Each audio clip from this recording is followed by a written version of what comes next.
Sabe, existe um ponto na carreira de um líder que o sucesso parece que começa a ter um gosto meio amargo.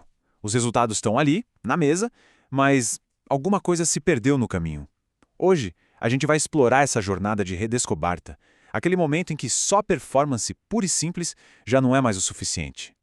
E é exatamente aqui que o jogo vira. Não estamos falando de uma crise de performance, não. É um esgotamento silencioso. É aquele custo interno, sabe? A energia que se gasta para manter uma imagem de controle o tempo todo. E essa conta, uma hora, chega. E ela vem pesada demais para ser ignorada.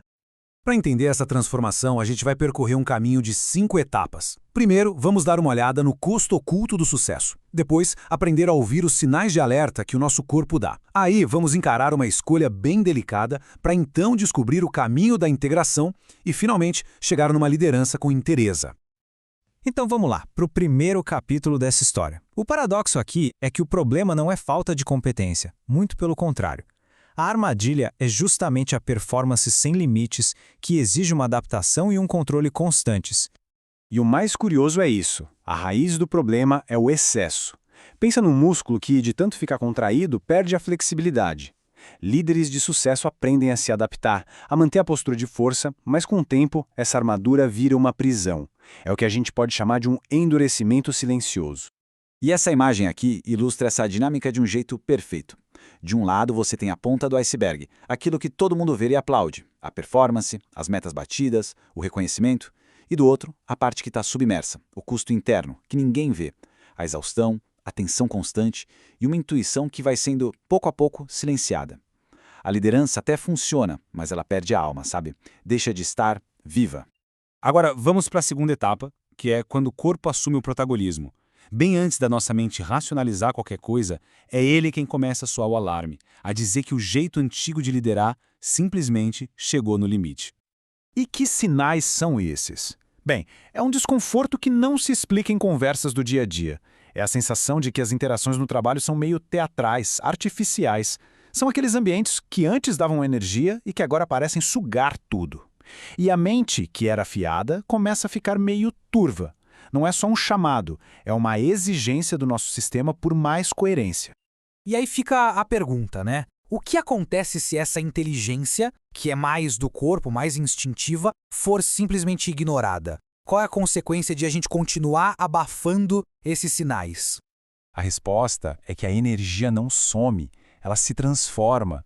Ela se desorganiza e aparece como tensão nos ombros, rigidez na mandíbula, ansiedade no peito e aquela necessidade obsessiva de controlar tudo. O corpo está literalmente gritando por uma nova direção. E tudo isso nos leva a um ponto de virada, a terceira etapa. É aqui que o líder se vê de frente com uma escolha fundamental, uma escolha que vai definir todo o próximo capítulo da sua jornada. E essa encruzilhada. De um lado, seguir se adaptando, buscando a paz a qualquer custo, sabe, para não balançar o barco, ou ousar sustentar a própria verdade. Mesmo que isso signifique não ter o aplauso imediato, mesmo que o preço seja uma solidão momentânea. É a eterna batalha entre se conformar e ter a coragem de ser autêntico. E o ponto crucial é este. O caminho da verdade não é sobre dar longas justificativas ou tentar convencer os outros. Ele exige bem menos explicação e muito, mas muito mais presença. É sobre ouvir o corpo, respeitar os próprios limites e confiar que essa coerência interna tem um valor imenso. Certo, mas como é que se trilha esse caminho na prática? A nossa quarta etapa mostra a direção. A resposta está na integração, na arte de unir o que a gente sente com o que a gente faz. E aqui entra um conceito fundamental, a integração do feminino interno. E olha, antes de qualquer coisa é importantíssimo deixar claro, isso não tem absolutamente nada a ver com o gênero. É uma energia, uma força arquetípica que existe em todos nós, homens e mulheres. É a força da intuição, da criatividade, da conexão e, sim, do prazer no que a gente faz. O contraste é gritante. Uma liderança que só foca na performance e reprime essa força, ela até entrega resultados, mas o sucesso fica seco, sem vida. Agora, quando essa energia é integrada, a liderança ganha vitalidade, ganha criatividade, e o prazer passa a ser uma fonte legítima de energia e de clareza. E, finalmente, a gente chega na nossa quinta e última etapa, a hora de colher os frutos dessa jornada. É uma nova forma de liderar, mais íntegra, mais presente e, acima de tudo, mais humana.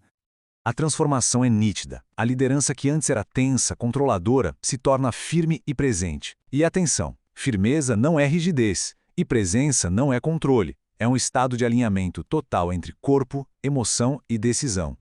Com isso, os resultados continuam a ser entregues, claro, mas com uma diferença fundamental: sem autoviolência.